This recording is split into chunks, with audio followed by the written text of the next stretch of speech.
ఇక్కడనే ఉంటుందా? సిటీ నుంచి వస్తుందా? సిటీ నుంచి వస్తా, ఊరు నుంచి.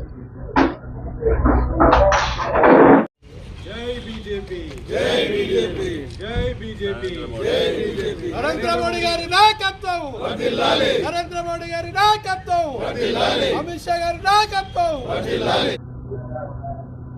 పెద్దలు ప్రహ్లాదరావు గారు, మరి ఇన్ఛార్జ్ కేఎస్ రత్నం గారు, ఇక్కడ ఉన్న జిల్లా నాయకులందరికీ పేరు పేరున నమస్కారం. ముఖ్యంగా మీడియా మిత్రులు అందరికీ కూడా నమస్కారం. రేపు ప్రధానమంత్రి మోడీ గారు వెస్ట్ బెంగాల్ అసాధ్యమైన రాష్ట్రం గెలుచుకొని వస్తుంది. మొట్టమొదటిసారి మన రాష్ట్రానికి వస్తుంది. మూడోసారి అయినాక వస్తున్నాడు మొట్టమొదటిసారి మన రాష్ట్రానికి. రామ్ మందిరం కట్టినాక మన రాష్ట్రానికి వస్తుండు. ఆపరేషన్ సింధూర్ అయినాక మొట్టమొదటి మన రాష్ట్రానికి వస్తుంది. వారి పాపులారిటీ, మోడీ గారి పాపులారిటీ మీరు చూసిండ్రు. దేశవ్యాప్తంగా, ప్రపంచవ్యాప్తంగా most popular prime minister or head of the state అంటే ప్రధానమంత్రి మోడీ గారు. ఏ దేశ ప్రధానియా లేకపోతే ప్రధానమంత్రి కూడా ఇంత పాపులర్ ఎప్పుడు కూడా లేకుండే మన ప్రధానమంత్రి ఉన్నారు. వారు రావడము మాకే కాదు, దేశవాసులు, తెలంగాణ వాసులు అందరికీ సంతోషం.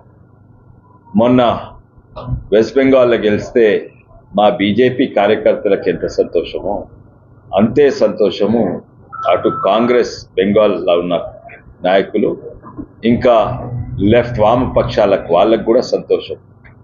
ఏంటంటే మీరు మమతా బెనర్జీని ఓడగొట్టిండ్రు, వెస్ట్ బెంగాల్ను బచాయించిండ్రు, రక్షించిండ్రు.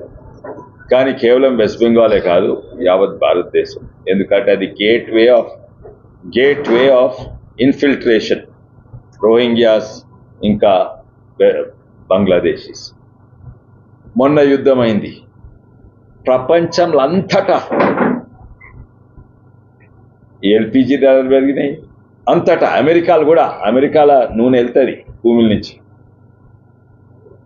పెట్రోల్ డీజిల్ ధరలు రెండింతలు, 50%, 100% ఎక్కువైనాయి. అమెరికాలో ఎక్కడైతే పెట్రోల్ ఉత్పత్తి అవుతుందో అక్కడ కూడా $4 పెట్రోల్ $6 అయింది. కొన్ని జాల $3 పెట్రోల్ $5 అయింది. కానీ ఇక్కడ మాత్రం పెరగలేదు. ఇవన్నీ చేసినా కూడా మన తెలంగాణలో, కేవలం మన తెలంగాణ ప్రచారం ఏంటంటే మోడీ ఏం చేస్తలేరు. అది ప్రచారము ఇప్పుడు నమ్మడము బంద్ అయిపోతున్నది. దాంతో వాళ్ళ పొలిటికల్ పార్టీస్ కూడా ఏవైతున్నాయో తెలంగాణలో, ఒకటేమో కుటుంబ పార్టీ, ఇంకోటేమో డైనాసిటీ పార్టీ అంటే వారసత్వంతో నడుస్తున్న పార్టీ, వాళ్ళ కథ కూడా కథమవుతుందని వాళ్ళకి భయం పుట్టుకుంది. అందుకే మేమేమో అందరు చెప్తున్నాం, రాండ్రి మోడీ గారికి, ఇది కేవలం బీజేపీ కాదు, అందరు కూడా రావచ్చు అని చెప్తుంటే ఎంతోమంది ప్రేమతోటి ఫ్లెక్సీలు పెట్టుకుంటే ఫ్లెక్సీలు చింపడం జరుగుతుంది హైదరాబాద్ సిటీలో. ఓ తీరా మాకు సంతోషమే, ఎందుకంటే వాళ్లకు భయం అవుతున్నది మోడీ వస్తున్నది. ఫ్లెక్సీలు చింపడమే కాక ఇప్పుడు తెలుస్తుంది ఏంటంటే ఈ భయానికి వాళ్ళు రేపయ్యే ఎలక్షన్స్ మళ్ళా పోస్ట్పోన్ చేసేటట్టున్నారు. అది కూడా చర్చలు జరుగుతున్నాయి. ఎందుకంటే ఈ హీట్లనే ఎలక్షన్ పెడితే మొత్తము స్వీప్ అవుతుంది బీజేపీకి అని ఎలక్షన్స్ కూడా వాళ్ళు పోస్ట్పోన్ చేస్తానికి ప్రయత్నం చేస్తారు. కానీ ఇవన్నీ పక్కకు పెట్టి మీ ద్వారా ప్రజలకు తెలుపదలుచుకున్న, మోడీ గారు వస్తుంది. అందరూ కూడా బస్సులు వికారాబాద్, పరిగి, తాండూర్ల బస్సులు అంతటా ఇంతజాం చేసిండ్రు. మా నాయకులు ఎంతోమంది ఉన్నారు. ఇన్ని రోజులు మంచిగా ప్రిపరేషన్ చేసి పనిచేసిండ్రు. వాళ్ళు ఎవరైనా రాదలుచుకుంటే బస్సులు ఉంటాయి, లేకుంటే మా నాయకులను అడగండి. మీరందరూ కూడా రావాలి, వచ్చి మోడీ గారిని వినిపోవాలి. ఎందుకంటే మనకు దిక్కు తెలంగాణకు దిక్కు మోడీ గారే. వాళ్ళు ఏమన్నాండ్రి, గుడ్డు పెట్టుకొని తిరగని సీఎం గారు, లేకుంటే 8 ఎంపీలు ఏం చేయలేదన్నాండ్రి, లేకుంటే మా 2 కేంద్ర మంత్రులు ఏం చేస్తారు అనుకోండి. అవన్నీ అబద్ధాలు. ఈరోజు ముఖ్యమంత్రి గారే అన్నారు, నన్ను చీల్చినా కూడా ఒక్క పైసా వెళ్ళదు. వాస్తవం చెప్పిండ్రు. పాతోడు దోసుకుపోయిండు, కొత్త ఆయన దగ్గర చిప్పబెట్టిపోయిండు. ఈరోజు రైతాంగాన్ని ఆదుకుంటుందంటే మోడీ వల్లనే. ఈరోజు ఏ ఊరికి పోయినా కూడా ప్రతి ఇంట్లో ఒక మోటార్ సైకిల్ ఉంది, ఎన్నో కార్లు ఉన్నాయి ఊరు గ్రామీణ ప్రాంతాలంతా మోడీ వల్లనే. ఎందుకంటే ఇన్నేళ్ళు ప్రతి రైతు కుటుంబానికి 1,20,000, ఈ నడుమ అయితే 1,20,000 వస్తున్నాయి. అదే కాక అభివృద్ధి కార్యక్రమాలు మీ అందరు తెలుసు. ఆ ఎల్ఈడి లైట్ బుక్ నుంచి ఊర్లో 15th ఫైనాన్స్ కమిషన్ రోడ్డు కానీ, లేకుంటే శ్మశాన వాటిక వరకు మోడీ వల్లనే. మన మున్సిపాలిటీల ఫైనాన్స్ కమిషన్ వల్ల మోడీయే. గ్రామాల నుంచి, మున్సిపాలిటీ నుంచి పెద్ద పెద్ద హైదరాబాద్ పట్టణాల వరకు మోడీ గారే దిక్కు. ఇన్ఫ్రాస్ట్రక్చర్ చూస్తే రైళ్ళైనా, రోడ్లైనా, రీజనల్ రింగ్ రోడ్లైనా, హైదరాబాద్లో మెట్రో అయినా కూడా మోడీ గారి వల్లనే. ఇక్కడి నుంచి వీళ్ళు ఎంతోమంది మంత్రులు అక్కడ చెప్పబట్టుకొని పోతే మా కేంద్ర మంత్రులు వాళ్ళకి మంచిగా మర్యాద ఇచ్చి కూర్చుండబెట్టి ఛాయ్ ఇచ్చి మీకేం కావాలని అడుగుతారు. మేము చూడము. ఈ రాష్ట్రంలో ఇది కాంగ్రెస్ రాష్ట్రమా, బీజేపీ రాష్ట్రమా, అందరికీ సమానంగా అవసరం ఉన్న వాళ్ళకి ఎక్కువ ఇస్తాం. మీ రైతులకు ఎక్కువ ఇస్తామని యూపీ ఇంకా గుజరాత్ కంటే ఎక్కువ మనకిస్తున్నారు. కొనుగోలు సంఖ్యతో ఉన్నాయి.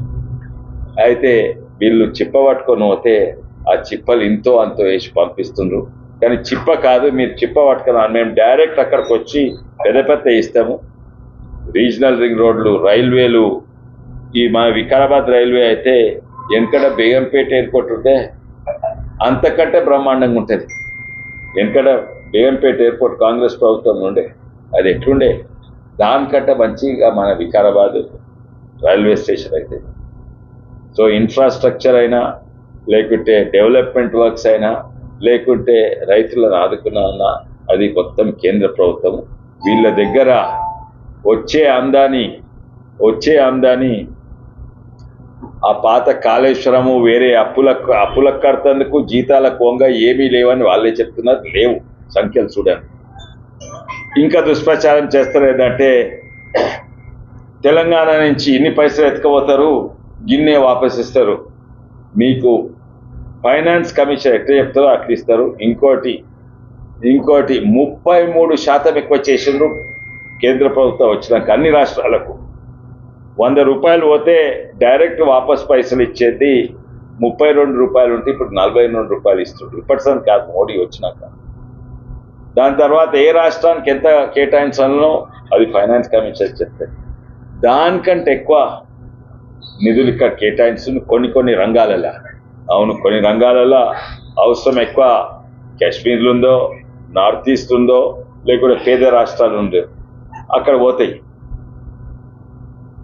లేదు మనం ధనవంతులం, మనం ఎక్కువ పైసలు రావాలంటే అట్లా నడవదు. మేము హైదరాబాద్ ఎక్కువ ట్యాక్స్ కడుతున్నాము, నిధులన్నీ హైదరాబాద్ కేటాయించాలని అట్లా నడవదు. అవును, ట్యాక్స్లు హైదరాబాద్ అట్లంటే మన రంగారెడ్డి జిల్లా, ఉమ్మడి రంగారెడ్డి జిల్లా ధనిక రాష్ట్రం. మా దగ్గర పైసలు తీసుకొని ఎక్కడ ఖర్చు పెడుతున్నారు? మహబూబ్ నగర్లోనా? ఇంతకుముందు శ్రీశైలాలో ఇక్కడక్కడ ఖర్చు పెట్టేది. ధనవంతులు ఎక్కువ ట్యాక్స్ కడతారు, అది వాస్తవం. అది ఖర్చు పెట్టేది దేశానికి ఎక్కడ అవసరమో అక్కడ. కానీ కొన్ని రంగాలలో ప్రత్యేకంగా రైతులకు ఇక్కడ అన్నిట్లో ఎక్కువ ఖర్చు పెడుతున్నారు, ఇక్కడ అన్నిట్లో ఎక్కువ ఖర్చు కేటాయిస్తున్నారు భూములను. మరి మీరు మద్దతు బాగుండాలి, మద్దతు బాగుండాలి. అబద్ధాల ప్రచారాలు ఎక్కువ ఉన్నాయి, వాస్తవాలు తక్కువ అవుతున్నాయి. అందుకే మా బాధ్యత ప్రెస్ మిత్రుల సహకారంతో ప్రజలకు నిజమేందో అని తెలియాలని మా కోరిక. అందరితోటి మీ ద్వారా అందరికీ మెసేజ్ ఇవ్వాలి. రేపు మోడీ వస్తున్నాడు పరేడ్ గ్రౌండ్స్ హైదరాబాద్కు.